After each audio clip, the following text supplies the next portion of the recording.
Sir वो first year का student Animesh है ना सर, सर उसका एक्सीडेंट हो गया सर। क्या?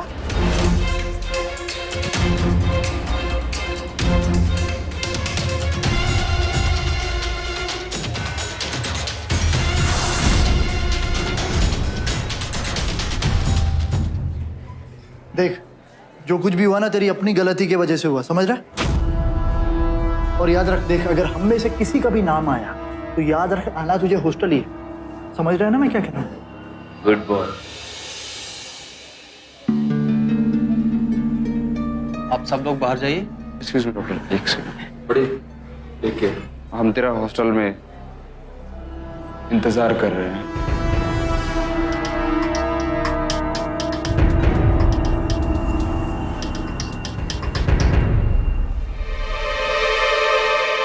अनिमेश, कैसे हुआ ये सब?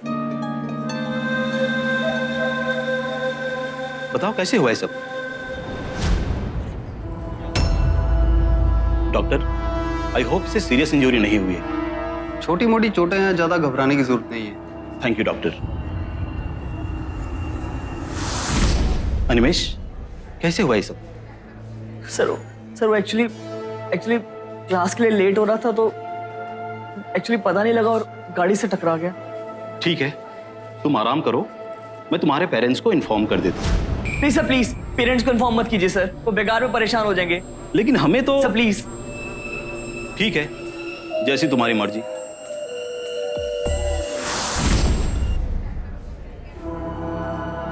तुम आराम करो, मैं तुमसे फिर मिलने आऊंगा।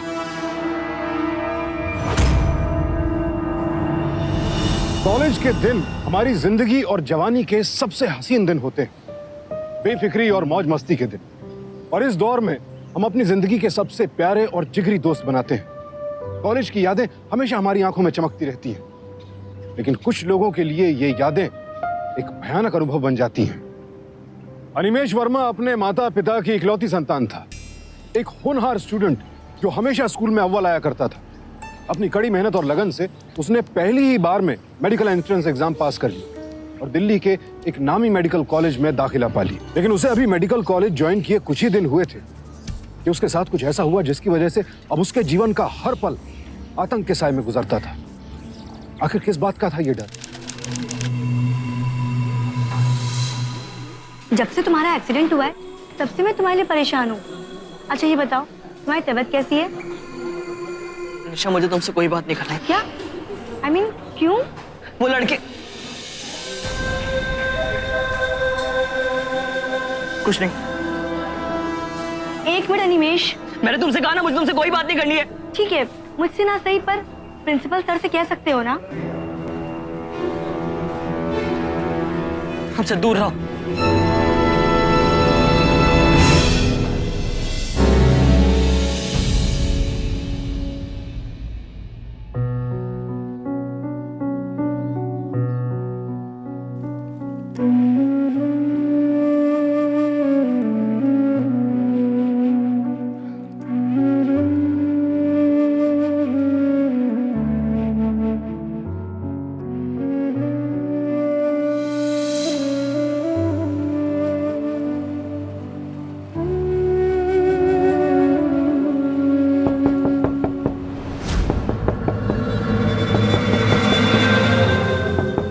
भाई दरवाजा खोलेगा? भाई मैं सुंदर हूँ, सुंदर।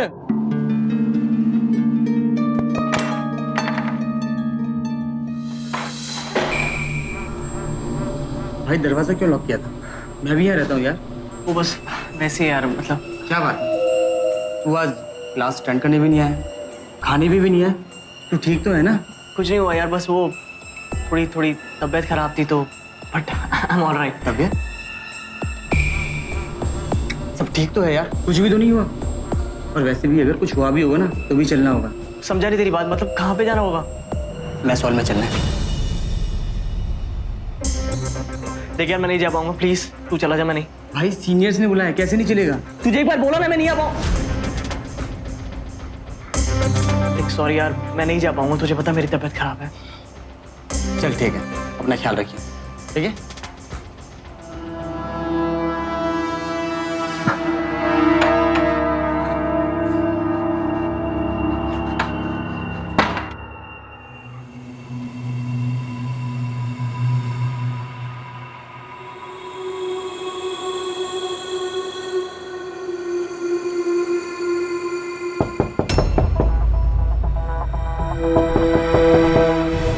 अनिमेष, दरवाजा खोलो।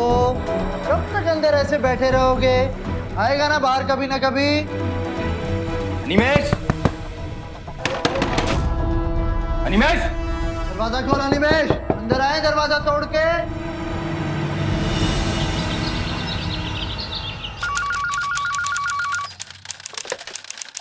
हेलो हेलो पापा। अनिमेष। अनिमेष, हाँ बेटा, कैसे चल रहा है कॉलेज? सब सेट हो गया ना? कोई प्रॉब्लम तो नहीं हुई?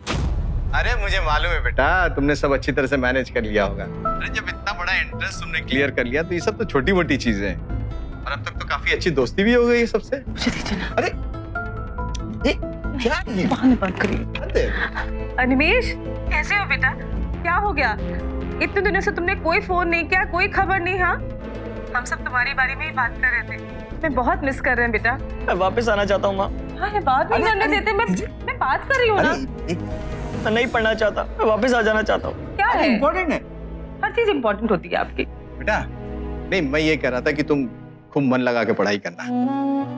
हम सबको तुमसे बहुत ज्यादा उम्मीद है। तुम अपने खानदान के सबसे पहले डॉक्टर होने जा रहे हो। अच्छा अच्छा, ठीक है। लो लो, मम्मी से ही बात कर। मम्मी भी यहाँ परेशान। लो लो। अनिमेष, मुझे ये बताओ, तुम ठीक से खाना खाते हो कि नहीं? हाँ, दुबले वुबले तो नहीं हो गए हो ना? जैसे भेजा था बिल्कुल वैसे ही हो।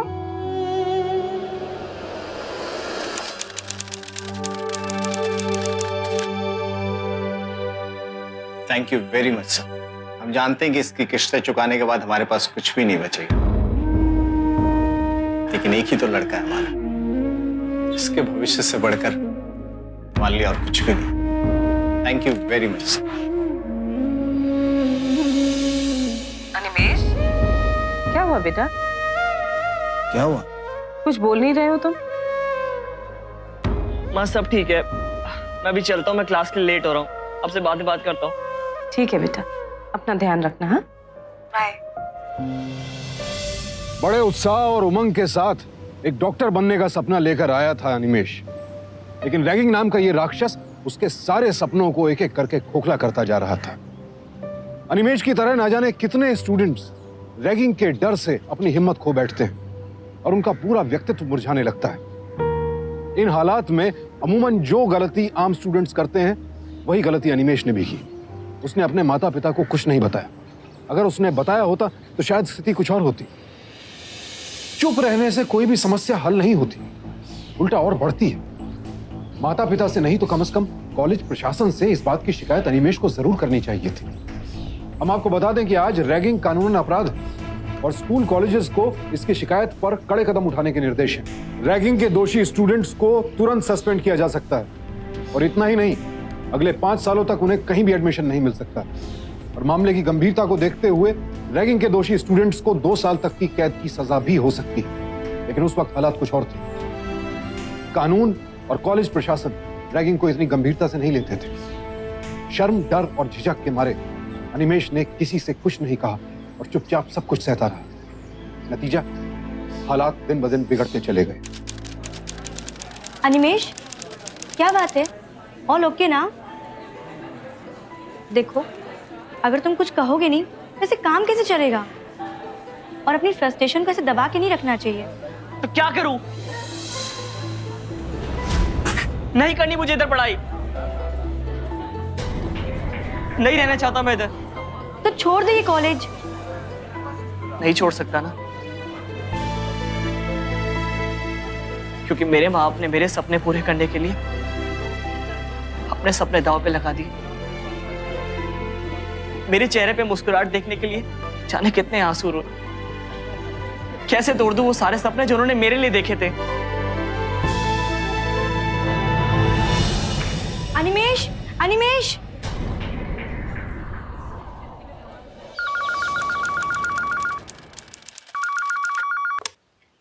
हेलो। हेलो पापा। How are you young man? पापा मैं ठीक हूँ। पापा मैं घर आ रहा हूँ। सच? अरे ये तो बड़ी अच्छी खबर सुनाई तुमने। कब आओगे? छुट्टियां कब से हो रही है? ये बात करो ना। मैं दीजिए ना मुझे। मैं आपकी वाइफ हूँ ना, पहले मैं बात। हाँ। अनिमेष। हेलो मम्मा। अच्छा मम्मा, मैं दिवाली की छुट्टियों में 10 दिनों के लिए घर आ रहा हूँ।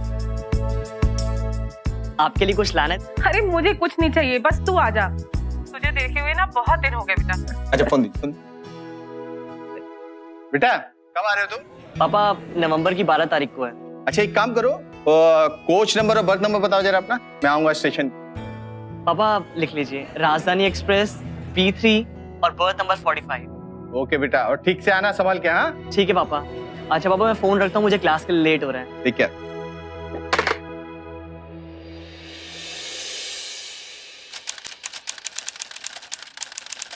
अरे आप अभी तक यहीं खड़े, गए नहीं अनिमेश को लेने के लिए? इंक्वायरी में पूछ रहा था ना। तो पूछ लिया ना, हो गया। जाइए, वो आ जाएगा स्टेशन पे। थका होगा, भूखा होगा, समझिए ना। इसीलिए उसके पसंद की चीजें बन रही है ना। हाँ अब जाइए। चाहता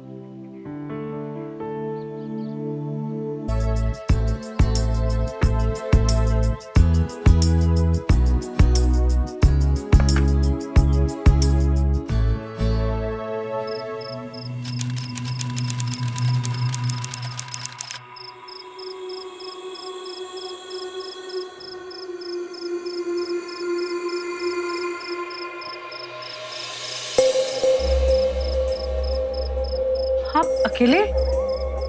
अनिमेश कहाँ है? अनिमेश, अनिमेश, देखिए मजाक मत करिए, बताइए ना अनिमेश कहाँ है? पता नहीं। पता नहीं का क्या मतलब है? बताइए ना। भाई शायद वो उस ट्रेन से आया ही नहीं। अरे ऐसे कैसे नहीं आया?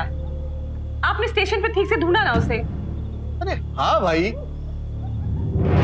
अब या तो उस ट्रेन से नहीं आया या फिर जब उनका फोन आएगा तो आप उससे पूछ लीजिए। अगर उसे नहीं आना होता ना तो वो कब का फोन कर देता। आपको पता है ना उसकी आदत। तो फिर जनाब के दिमाग में कोई और प्लान होगा, आपको सरप्राइज करना चाहते होंगे।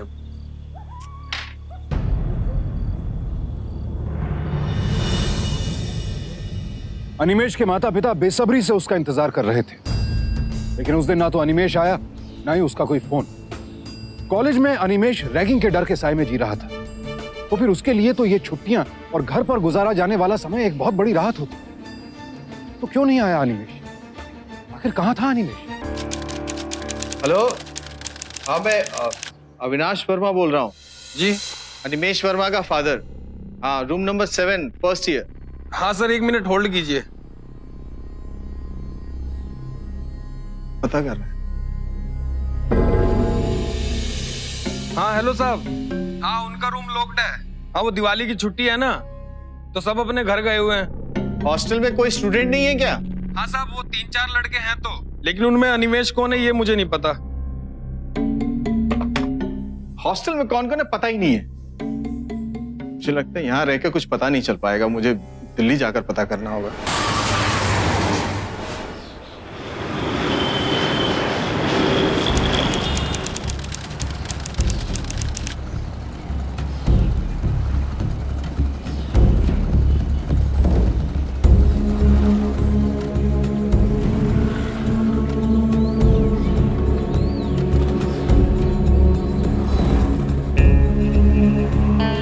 साहब कहाँ जा रहे हो? मैं अविनाश वर्मा, शायद आपसे ही बात हुई थी मेरी। अच्छा, वो आप ही का फोन आया था ना? हाँ बताइए। वो जो आपने बताया था यहाँ 2-3 स्टूडेंट्स हैं जो छुट्टियों में घर नहीं गए, उनमें मेरा बेटा अनिमेश वर्मा नहीं है? साहब वो 3 लड़के आते ही होंगे, आप खुद ही देख लीजिएगा।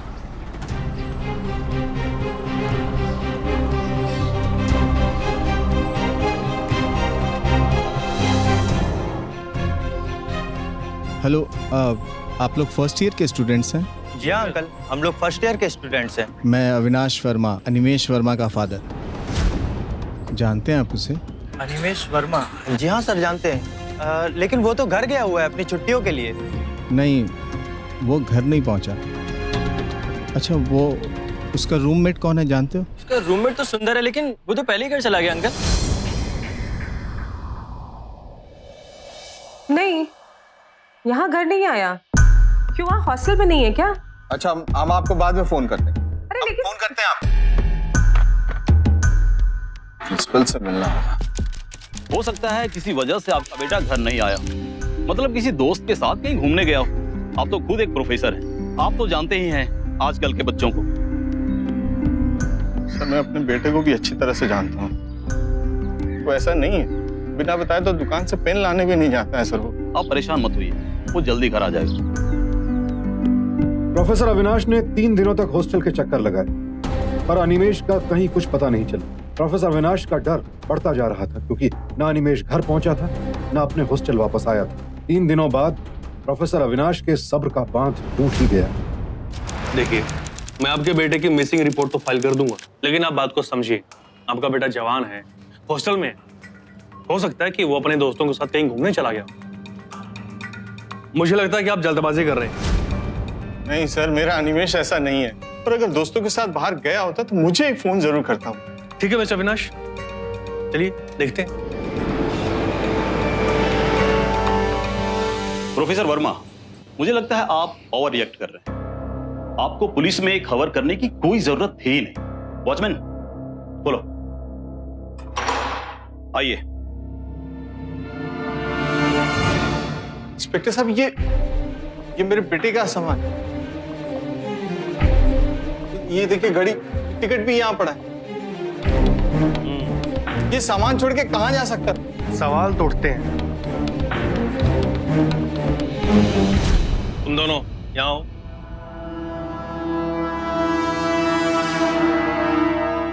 तुम दोनों ने अनिमेष को आखिरी बार कब देखा? सर छुट्टी के 1 दिन पहले ही देखा था, और उसके अगले दिन हम लोग छुट्टी के लिए बाहर चले गए थे। फिर सर 2 दिन बाद वापस जब हम लोग लौटे तो उसका कुछ पता नहीं। छुट्टियां कब खत्म हो रही हैं? 3 दिनों के बाद।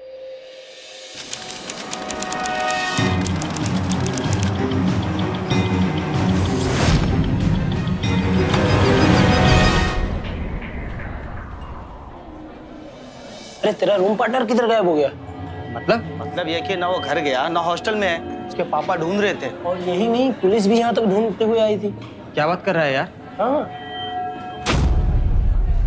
लेकिन यार ये अनिमेष गायब कहाँ हो गया यार? चूहा कहीं बिल में घुस के बैठा होगा।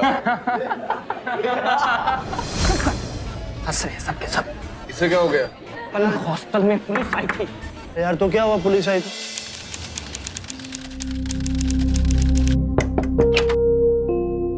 नमस्ते अंकल, मैं सुंदर, अनिमेष का रूममेट। सर, जिस रात अनिमेष जाने वाला था उसी दिन मेरी सुबह की ट्रेन थी। मैं तो सर सुबह ही निकल गया था, इसलिए जाते वक्त उसे देख नहीं पाया। पर सर, एक जरूरी बात मैं आपको बताना चाहता हूँ। कौन सी बात? आप किसी को बताइएगा मत कि मैंने आपको बताया। डर, डरो मत। तुम्हें जो कुछ भी बताया मुझे सच सच बताओ। सर, कुछ दिन पहले सीनियर्स ने अनिमेष को खूब मारा था और धमकी दी थी कि ये बात किसी को ना बताए। तुम उनके नाम जानते हो? Yes sir. सर, हमने अनिमेष के साथ कोई मारामारी नहीं की है और ये सब झूठ है सर।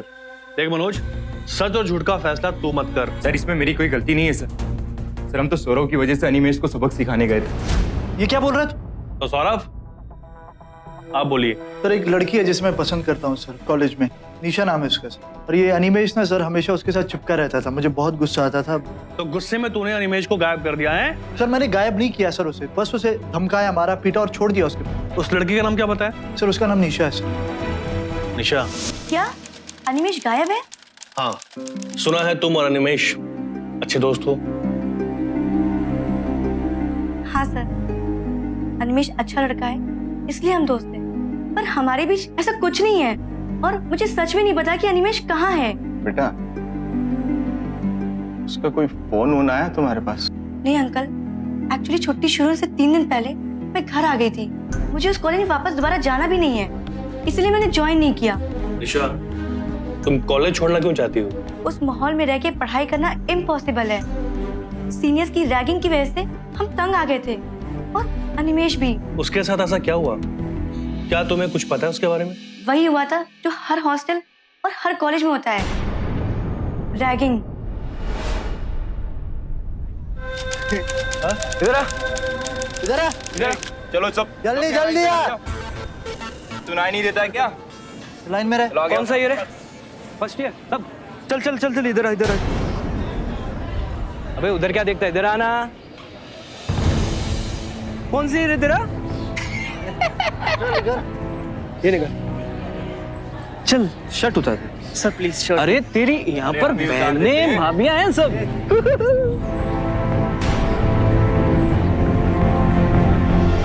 मैंने अनिमेश से कहा था कि वो प्रिंसिपल सर को सब कुछ बता दे, पर सीनियर्स की डर की वजह से उसने किसी को कुछ नहीं बताया और इसी वजह से आज उन सीनियर्स की हिम्मत बढ़ती चली गई। अंदर क्या कर रहा था?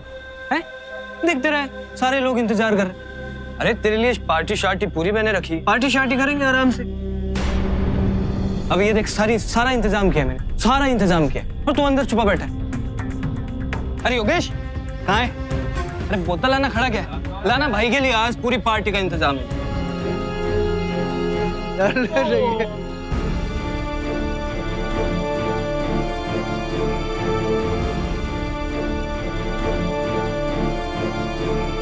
ये कैसा मजाक है?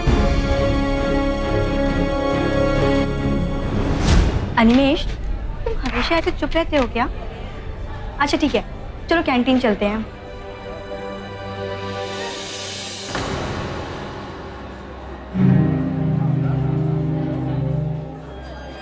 निशा तुम जाओ यहाँ से। क्यों? जाओ यहाँ से, मुझे इससे काम है थोड़ा। नहीं, मैं नहीं जा रही। पुलिस को जाने के लिए जाओ यहाँ से। निशा तुम जाओ। कितनी बार बोला तेरे को? अनिमेश के कहने पे मैं चुप तो रह गई, पर उसके बाद जो हुआ फिर हम दोनों चुप नहीं रह पाए। ऐसा क्या हुआ उसके बाद? सर, कुछ दिन बाद तो सब कुछ ठीक हो गया था। सीनियर्स ने रैगिंग भी बंद कर दी थी और अनिमेश ठीक भी हो गया था और हम दोनों अपने पढ़ाई में लग गए थे। फिर एक दिन सारे जूनियर्स को लाइब्रेरी में बुलाया गया। आप लोगों को पता है आपको यहाँ लाइब्रेरी में क्यों बुलाया गया? चलिए मैं ही बता देता हूँ, आप नहीं बताना चाहते हैं तो। आज आपको एक बेहद ही खूबसूरत लव स्टोरी सुनाई जाएगी और पता है वो लव स्टोरी बाहर की नहीं, वो कोई और नहीं है, अपनी कॉलेज के स्मार्ट, टैलेंटेड, डैशिंग पर्सनैलिटी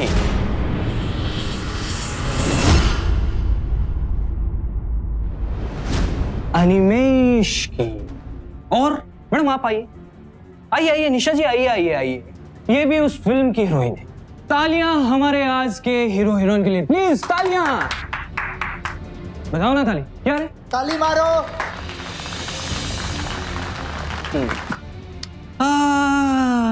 क्या बात है।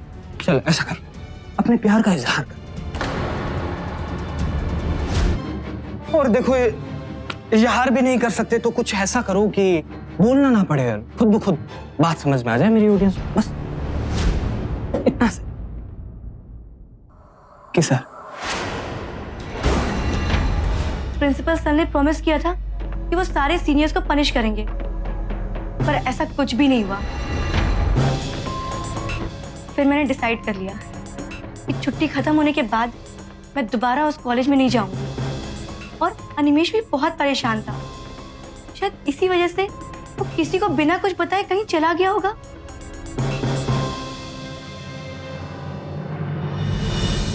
अब सवाल है अनिमेश का, आखिर कहाँ गया अनिमेश? क्या वो रैगिंग के डर से कहीं भाग गया था, या फिर ये कहानी कोई और मोड़ लेने वाली थी?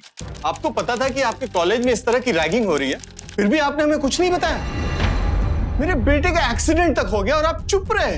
प्रोफेसर, रैगिंग कौन सी कॉलेज में नहीं होती है? हाँ, बात रही एक्सीडेंट की, तो आपके बेटे ने खुद मना किया था आपको बताने के लिए। सर आप किस तरह की बात कर रहे हैं? प्रोफेसर, आप खुद एक प्रोफेसर हैं कॉलेज में, आप तो जानते हैं ऐसी रैगिंग होती रहती है। इसका ये मतलब नहीं कि कोई कहीं भाग जाए।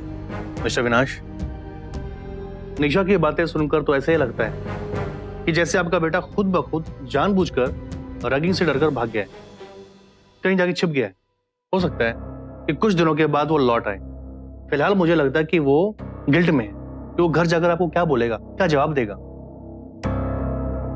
जब तक मेरे बेटे अनिमेश का पता नहीं चल जाता, हम घर नहीं जाएंगे। हम यहीं रहेंगे और यहीं रह के पता लगाएंगे कि आखिर मेरा बेटा गया तो कहां गया।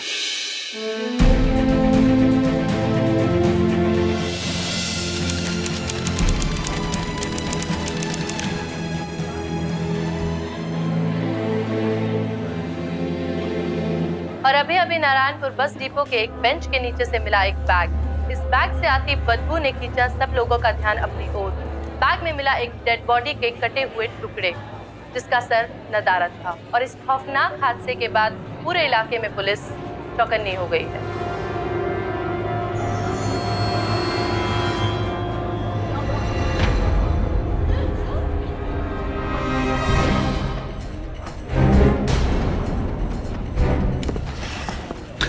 मिस्टर अविनाश, आपको मेरे साथ चलना पड़ेगा। कुछ पता चला क्या? मिस्टर अविनाश, एक्चुअली में एक लाश मिली है। न्यूज तो आपने देखी होगी। इस न्यूज का हमारे बेटे से क्या लेना देना? कहना क्या चाह रहे हैं आप? देखिए मिस्टर अविनाश, हमें सिर्फ एक लाश मिली है।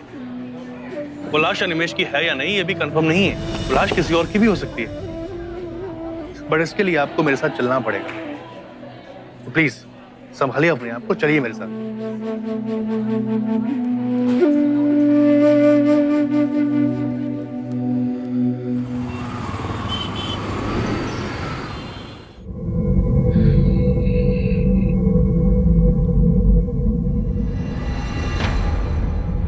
मिस्टर अविनाश, आइए प्लीज, आइए।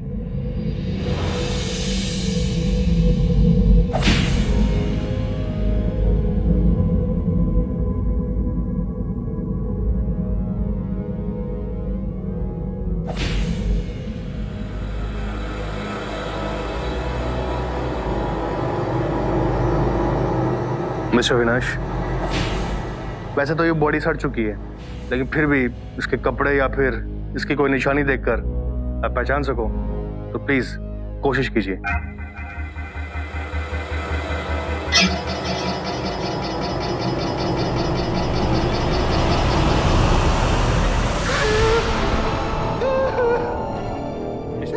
प्लीज प्लीज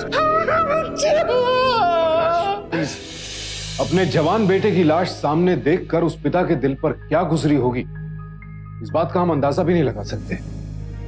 आखिर कौन हैवान थे जिन्होंने इस बेरहमी के साथ अनिमेश का कत्ल कर दिया? ऐसा क्या हो गया कि एक सीधे साधे लड़के की जान ही ले ली गई? अनिमेश के भविष्य और उसके माता पिता के सपनों को चकनाचूर करने के लिए कौन जिम्मेदार था? देखिए, लाश की हालत बहुत खराब है। फिलहाल कुछ भी कहना बहुत मुश्किल है। लूटपाट का भी कोई निशान नहीं मिला है।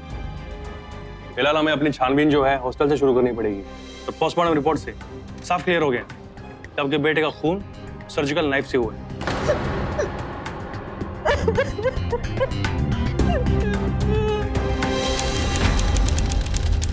सर्जिकल किट तो फर्स्ट ईयर में ही हम लोग स्टूडेंट को दे देते हैं, क्योंकि हम लोग चाहते हैं कि स्टूडेंट फर्स्ट ईयर से ही सर्जिकल इंस्ट्रूमेंट के बारे में जाने और समझे।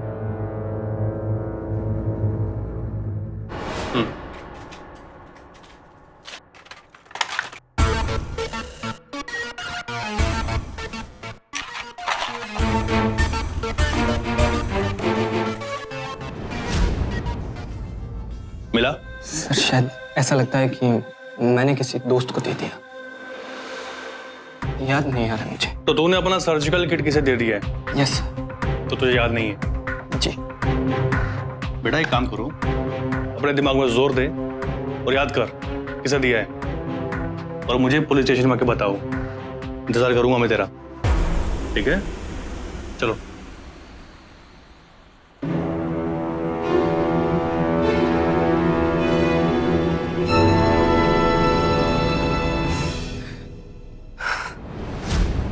सब वैसे फर्स्ट ईयर वालों से तो इतनी पहचान नहीं है, लेकिन सीनियर को हम सबको जानते हैं। मुझे विपुल के बारे में बताओ। तुम्हारे हिसाब से विपुल हॉस्टल से कब गया? छुट्टी शुरू होने के एक दिन बाद ही विपुल निकल गए थे। तुम्हें अच्छे से याद है? हाँ साहब, क्योंकि उनका सूटकेस उठवाने में मैंने ही मदद की थी। क्या था उसमें? किताबें ले जा रहे थे वो उसमें। किताबें? जी। लाल सिंह,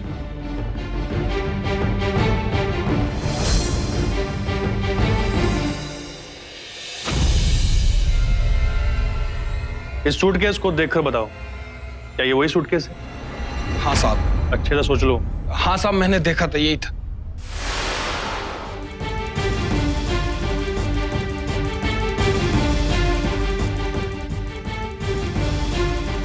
कुछ नहीं किया तूने? क्या ये?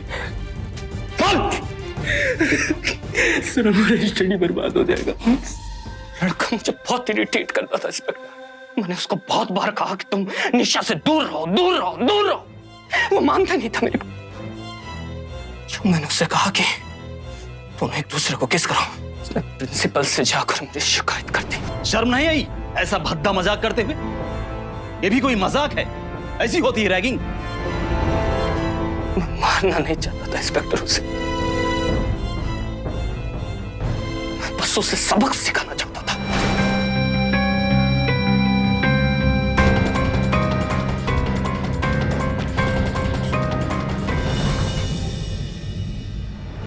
दूसरे दिन में सूटकेस लेकर दूसरे स्टेशन पर चला गया। वो सूटकेस मैंने वहीं किसी बस स्टैंड पर रख दिया और प्लास्टिक का बैग लेकर जिसमें उस लड़के का सर था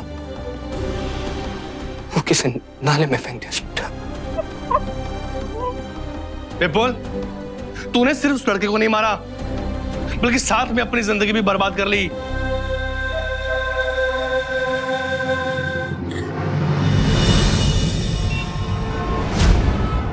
सर, हमारा एक ही बच्चा था जिसे रैगिंग के नाम पर हमसे छीन लिया गया। और ये सिर्फ हमारी बात नहीं है सर, ये वायरस पूरे देश में बहुत तेजी से फैल रहा है। सर, हमने अपनी तरफ से पूरी रिसर्च की और जो स्टैटिस्टिक्स हमारे सामने आए उसे देख के आप भी हैरान हो जाएंगे सर।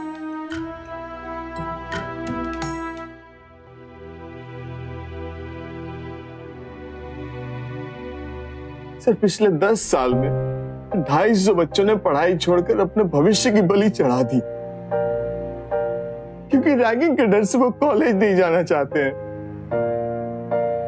हमारे बेटे अनिमेश की तरह स्टूडेंट्स को रैगिंग के नाम पर मार दिया गया। मेरी आपसे एक ही रिक्वेस्ट है, इस रैगिंग के खिलाफ एक सख्त कानून लाइए ताकि इस रैगिंग जैसे कैंसर से समाज को मुक्ति मिले।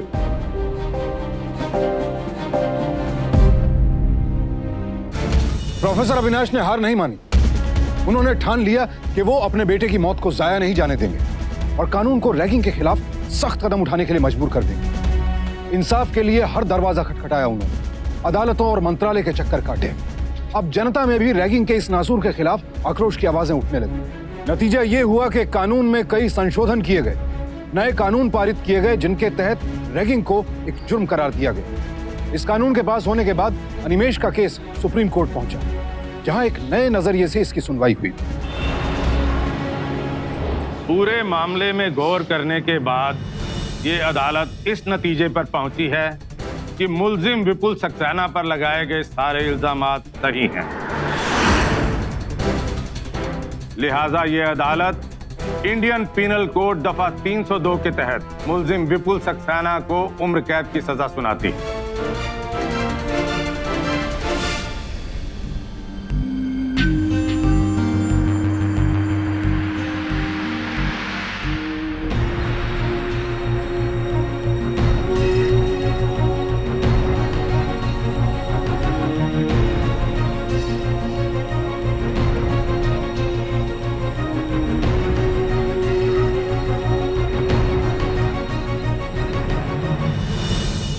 इन सारी कोशिशों के परिणाम स्वरूप आज हालात में काफी सुधार हुआ। एचआरडी मिनिस्ट्री के आंकड़ों के अनुसार सन 2010 में रैगिंग के कुल 195 मामले दर्ज हुए थे और सन 2011 में 161, यानी 17.4% की कमी।